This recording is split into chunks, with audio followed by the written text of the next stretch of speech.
नमस्कार दोस्तों, B positive news में आपका स्वागत है। स्टडी एम्पायर वार्ड की चौपाल में आज हमारे मेहमान होंगे नगर पालिका लाडवा के पूर्व अध्यक्ष मनदीप सिंह तूर जी, जिनसे बात करेंगे लाडवा के विकास के बारे में। मनदीप जी, बी पॉजिटिव न्यूज़ में आपका बहुत बहुत स्वागत है। धन्यवाद जी। सर, ये पहला सवाल मेरा ये रहेगा कि आप पहले भी पूर्व नगर पालिका अध्यक्ष रह चुके हैं, ये दोबारा चुनाव लड़ने का मन कैसे बना आपका? देखिए नगिंदर जी, ऐसा है 2005 से 10 तक मैं नगर पालिका प्रधान रहा हूँ और मेरी प्रधानी में बहुत सारे विकास कार्य मैंने करवाए। सब्जी मंडी बाहर शिफ्ट करवाई, फायर ब्रिगेड मेरे टाइम में लाडवा में आई, लाडवा में जो मेन सड़क पे डिवाइडर लगा वो मेरे टाइम पे लगा। पुराना थाना जो था, जो सूरों का और गंदगी का अड्डा बना हुआ था, उसको तोड़ करके भव्य शॉपिंग कॉम्प्लेक्स मेरे समय में बना। नवे बस स्टैंड के सामने जो जोहड़ था उसमें मिट्टी भर करके खूबसूरत जिंदल पार्क मेरे समय में बना। बबैन रोड के ऊपर स्टेडियम मेरे समय में बना और बहुत सारे महत्वपूर्ण कार्य मेरे समय में करवाए गए। नवी tractor trolley, hydraulic lift, garbage उठाने के लिए छोटे छोटे जो कार्य थे जो 60 साल से नहीं हुए थे वो मेरे समय में करवाए गए। और पढ़ा लिखा और साधन संपन्न परिवार होने के नाते मैंने ये सोचा कि मेरी जो ज़िंदगी के कुछ साल अभी बाकी हैं, क्यों ना ये सेवा के लिए और लगाए जाएं। इसी को लेकर के एजुकेटेड होने के नाते, पढ़ा लिखा साधन संपन्न परिवार होने के नाते मैंने ये तय किया कि अगले चुनाव में जो हमारे कार्य रह गए थे उन सारे कार्यों को संपर्क करने के लिए और जनता के बीच एक विश्वास, एक जो प्यार है लोगों का हमारे परिवार के प्रति, हमारे प्रति, उसको एक रूप देने के लिए हम अगला चुनाव लड़ने जा रहे हैं। और जो कार्य हमारे से रह गए थे उन सभी कार्यों को संपन्न करना हमारा फर्ज, हमारा कर्तव्य, और लाडवा शहर को एक साफ सुंदर नगर बनाना हमारा कर्तव्य है। इसी को लेकर के अगला चुनाव हम लड़ने जा रहे हैं। मनदीप जी, ये बताइए कि नगर पालिका में हमेशा लोकल मुद्दों पे ही इसका चुनाव लड़ा जाता है। आपकी नज़र में ऐसे कौन से लोकल मुद्दे हैं जो आपकी नज़र में रहेंगे? ठीक है नगिंदर जी, ऐसा है, लोकल जो डेवलपमेंट है, लोकल जो शहर में जो प्रेजेंट जो प्रधान थी, पीछे उन्हीं के परिवार के भी प्रधान थी या और थी, शहर में अतिक्रमण, शहर में नगर पालिका के जो प्रधान हैं उन द्वारा नाजायज कब्जे, और शहर में बहुत सारे ऐसे मुद्दे हैं जैसे कि बबैन रोड पर स्टेडियम बनाया गया था हमारे द्वारा और उसकी 4 दीवारी में 20 लाख रुपये हमारे समय में खर्च किए गए थे और उसमें बच्चे खेल कूद का काम करते थे। लेकिन वर्तमान जो प्रधान थे उन्होंने खसरा नंबर 126 जो हमारा सिनेमा हॉल होता था उसके पास जो जोहड़ था, जो ऑलरेडी गंदगी का आलम था और जोहड़ के अंदर गंदगी गिर रही थी, वहाँ से सारी गंदगी उठा करके और वार्ड नंबर 1 का जो स्टेडियम है उसमें डलवा दी। करोड़ों रुपए की जो लागत से, मतलब जो जोहड़ था, जो करोड़ों रुपए की संपत्ति थी, वो भी ख़त्म कर दी गई। और आने वाला जो उसका भविष्य था, क्योंकि जहाँ पे कचरा डल जाता है, हमारे अनपढ़ प्रधानों को ये नहीं पता कि वहाँ के ऊपर कोई बिल्डिंग बनाई नहीं जा सकती अगले 50 साल तक भी। और इस प्रकार के जो मुद्दे हैं, मैं चाहता हूँ कि अगर पढ़ा लिखा प्रधान बनेगा तो इन सारे मुद्दों को उठाएगा और जो भेदभाव हो रहा है उस सारे भेदभाव को समाप्त करके शहर का ऑल अराउंड डेवलपमेंट जिसको बोलते हैं उसको किया जाएगा। बिना भेदभाव के सारे वार्डों को डेवलप कर करके और शहर को खूबसूरत बनाने में उसका हम मतलब कोशिश करेंगे।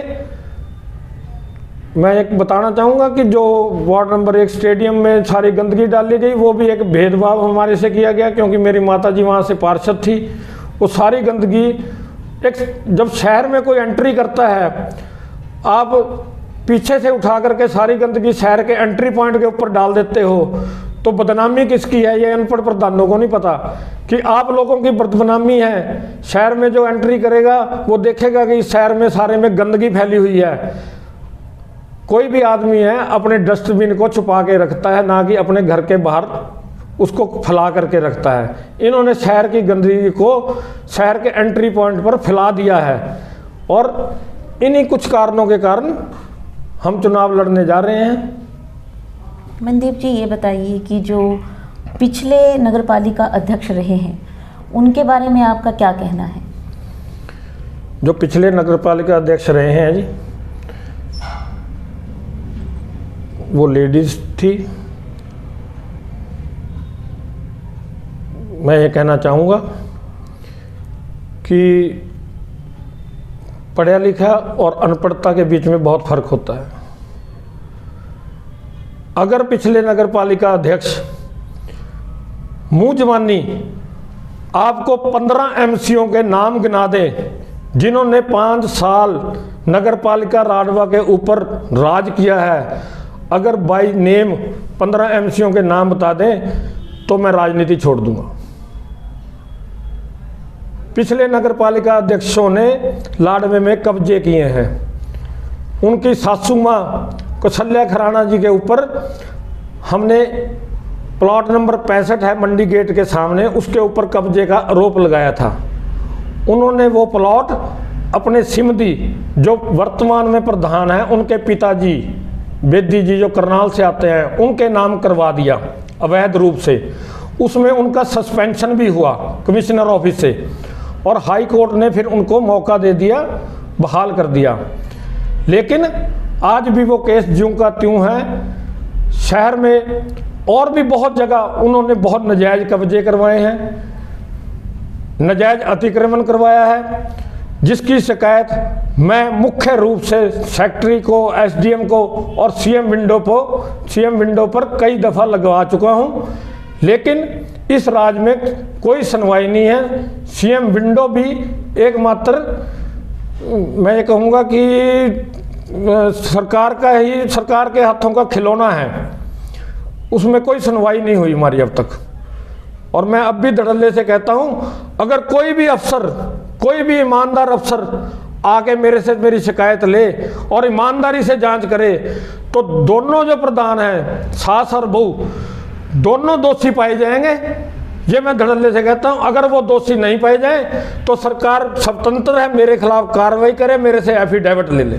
लाडवा के अंदर ही मैं आपको बताऊं कि लाडवा से Babain road national highway number 22 है, उसके ऊपर लेफ्ट हैंड साइड पे आप लोग पत्रकार भाई, मैं आपको खुला निमंत्रण देता हूं, आप मेरे साथ चलिए, मैं आपको दिखाता हूं किस तरह बीजेपी के संरक्षण में 20 शोरूम 100 फुट के अंदर बन गए हैं, जबकि नियम ये कहते हैं कि 100 फुट के अंदर, ये एक अनुसूचित सड़क है, 100 फुट के अंदर कोई भी भवन का निर्माण कार्य नहीं हो सकता।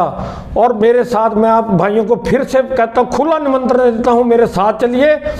डीसी ऑफिस के नुमाइंदे चले, एसडीएम ऑफिस के नुमाइंदे चले, मैं आपके सामने दिखाऊंगा किस प्रकार से बीजेपी के संरक्षण में शोरूम ही शोरूम बन गए हैं, सारे कब्जे इनके द्वारा करवाए जा रहे हैं शहर में।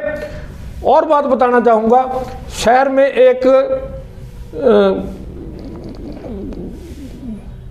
वो होता जिसमें आवारा पशु बांधे जाते थे जी, जो आवारा पशु होते थे वो बांधे जाते थे, उस पे भी उसमें 4 द्वारी हुई थी और ईंटों का फर्श लगा हुआ था।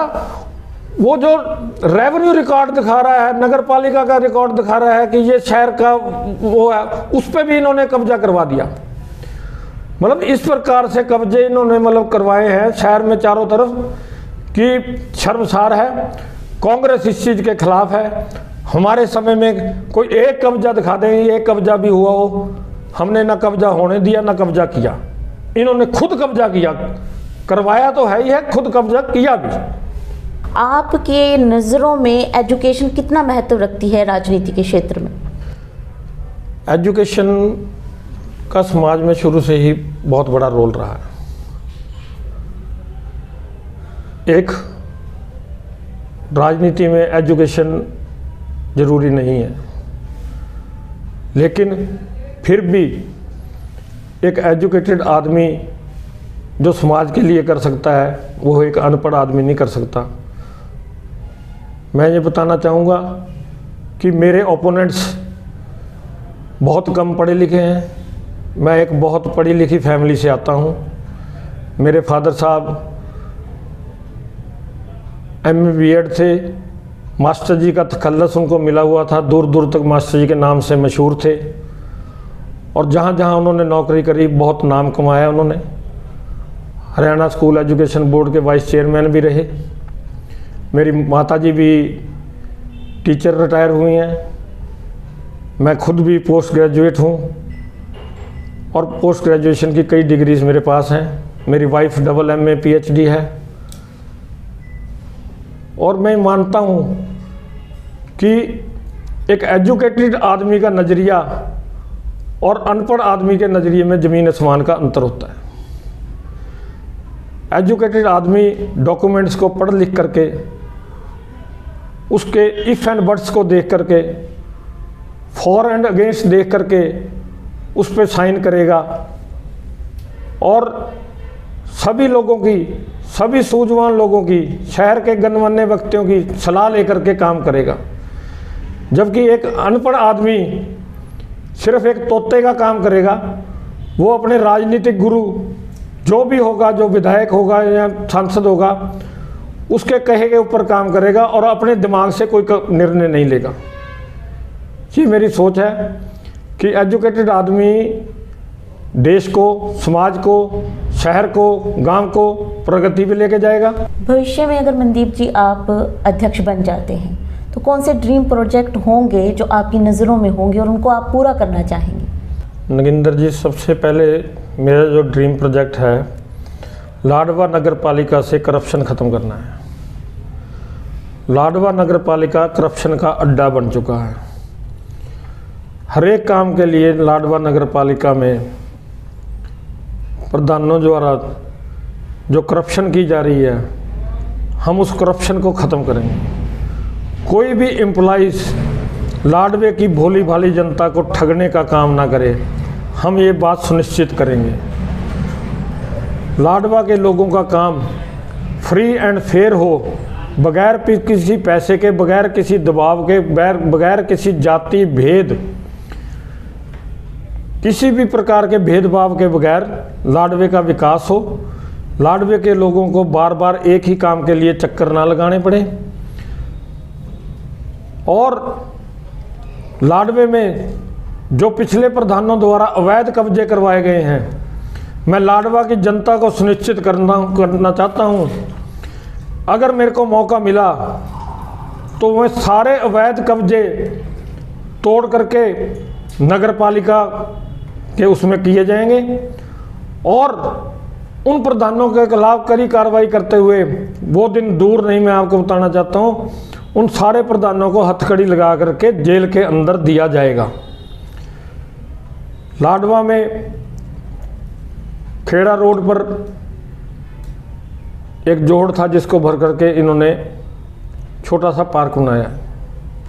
लाडवे में नवीन जिंदल पार्क बहुत ही भव्य स्थान है और भव्य पार्क है, जिसमें लोग सुबह शाम सैर करते हैं, एक्सरसाइज करते हैं। वहाँ एक बहुत बढ़िया शॉपिंग कॉम्प्लेक्स बन सकता था खेड़ा रोड पे।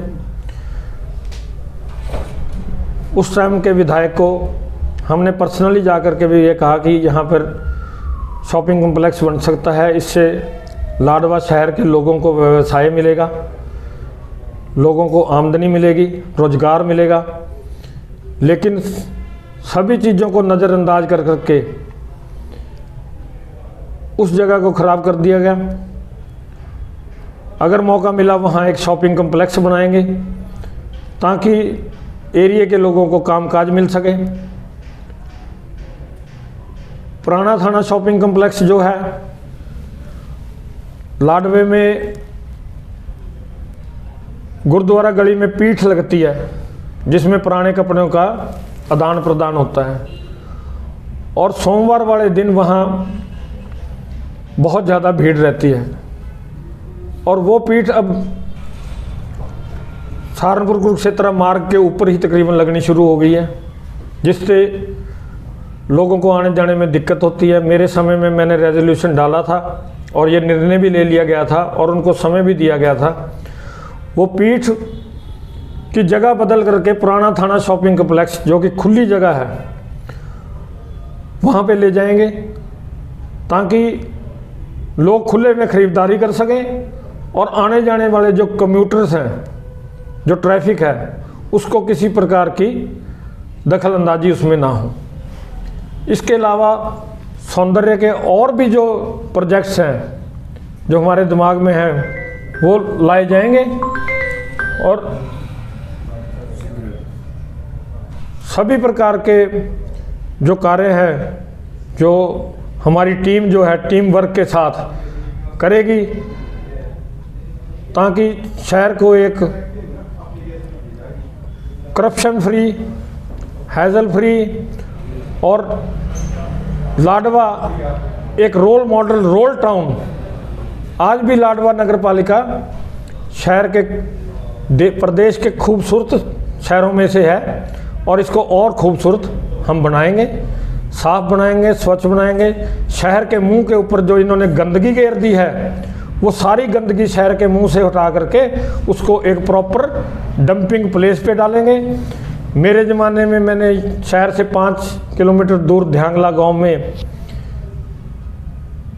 भट्टे के खड्डे ले लिए थे, सारा डील हो गई थी उनके साथ, लेकिन सरकार ने सॉलिड वेस्ट मैनेजमेंट के तहत वो सिस्टम सिरे नहीं चढ़ पाया। अगर मौका मिला तो शहर की गंदगी इस प्रकार से कोई वेस्ट जगह शहर से दूर लेकर के वहाँ डालेंगे, और शहर में जो भी आए वो शहर को अच्छी दृष्टि से देखे, अच्छे उससे देखे, और ये शहर एक खूबसूरत शहर हो, यही मेरी कामना है। मनदीप जी, आगामी जो चुनाव आएंगे नगर पालिका के लिए, उसके लिए बी पॉजिटिव की तरफ से आपको हार्दिक शुभकामनाएं, और आपने हमें बेबाकी से अपनी बातें बताई, उसके लिए आपका धन्यवाद। धन्यवाद नगिंदर जी। तो दोस्तों, स्टडी एम्पायर वार्ड की चौपाल में हमारे साथ थे नगर पालिका के पूर्व अध्यक्ष मनदीप सिंह तूर, जिन्होंने अपने विचार बड़े खुलकर हमारे सामने रखे। वार्ड की चौपाल में अगले मेहमान के साथ मिलेंगे। देखते रहिए बी पॉजिटिव न्यूज़। नमस्कार।